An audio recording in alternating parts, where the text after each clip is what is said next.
সুন্দর বলতেছ, ধর্ম যার যার উৎসব সবাই।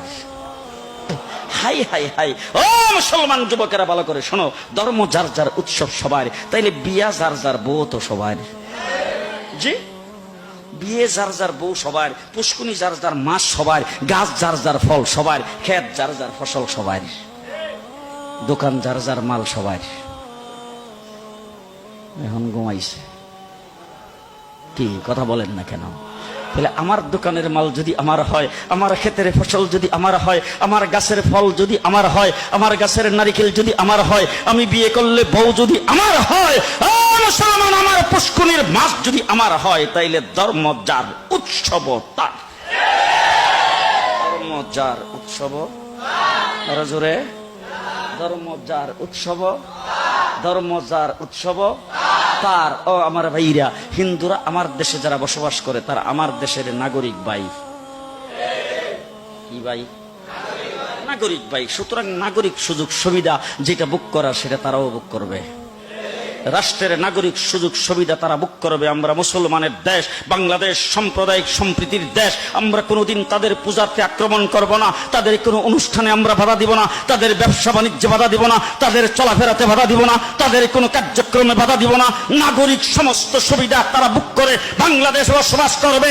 এইটা দেওয়ার জন্য যদি আমাদের কোনো যুদ্ধ জাহাদ করা লাগবে সেটাও আমরা করব। তবে মুসলমান কোনোদিন হিন্দুদের পূজায় যাইতে পারবে না। হিন্দু জীবন আমাদের কোনো পূজাই আসে না। ঠিক না বেঠিক? ঠিক না বেঠিক? মুসলমান কি সুন্দর, আমার দেশের মুসলমানদের ছেলেপেলাদের পর্যন্ত আজকে গায়ে রং রং লাগানো হচ্ছে, মুসলমানদের ছেলেপেলাদের ছেলে মেয়েদের গায়ে রং দেওয়া হচ্ছে। তার কারণটা কি বলে? ধর্ম যার যার উৎসব সবাই, ধর্ম যার যার উৎসব সবাই। তাইলে তুমি যখন উৎসব করলা ঈদের দিন, তোমার ঘরে সেমাই পাক হলো, কোন হিন্দুর ঘরে সেমাই কিনছে জীবনে? রাগ করতেছে? তোমার ঘরে যে তুমি সেমাই পাকাইলা ঈদের দিন হিসাবে, তোমার উৎসব হিসাবে, কোন মুসলমানের সেমাই পাক করা দেখা হিন্দু কোনদিন সেমাই পাক করছে? কথা দিয়ে আসতে কন, করছে কোনদিন? তাইলে মুসলমান তুমি বুঝতে পারলাম না, তুমি কিভাবে বৈশাখ মাসের 1 তারিখে ইলিশ মাছ কিনলা?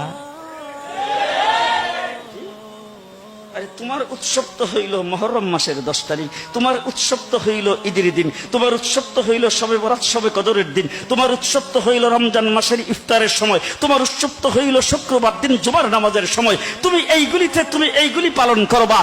মুসলমান হিন্দুদের উৎসব হইল মুসলমান সেই বৈশাখ মাসের 1 তারিখ। হিন্দুর ঘরে ইলিশ মাছ পাক করে পান্তা ভাত দিয়ে ভাত খাইতে পারে, তুমি মুসলমান খেতে পারো না। ঠিক না ঠিক? তুমি কিভাবে মুসলমান হইয়া তোমার কি একটু লজ্জাও করলো না? তোমার কি একটু লজ্জাও করলো না? মদিনার রাসূল কি বলতেছে?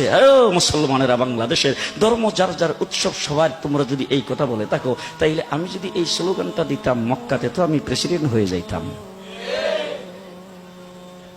কাফেররা আয়েশা তো রাসূলকে প্রস্তাব দিয়েছেন, ঠিক আছে আপনার ধর্ম আপনার জায়গায় থাক, আমাদের ধর্ম আমাদের জায়গায় থাক। সুতরাং একটা কাজ করেন, আপনি একদিন করবেন আর আমরা একদিন করব। আপনি একদিন ইসলামের কাজ করবেন, আমরা সবাই আপনার সাথে থাকবো, আর একদিন আমরা মূর্তিদের পূজা করবো, আপনি আমরা লগে থাকেন। কথা এইটুক যদি করেন তাহলে বিনা বুড়ে প্রেসিডেন্ট। ঘুমে ধরছে না কিটা? বিনা বুড়ে, আপনার বুট দিয়ে বানাইতে হবে না, আবার রাত্রের বেলা বাক্স পরা লাগবে না, দিনের বেলা সেন্টারও দখল করা লাগবে না, এমনি আপনি প্রেসিডেন্ট। আল্লাহ রাসূল সাল্লাল্লাহু আলাইহি সাল্লাম তো তোমরা তোমাদেরটা নিয়ে থাকো।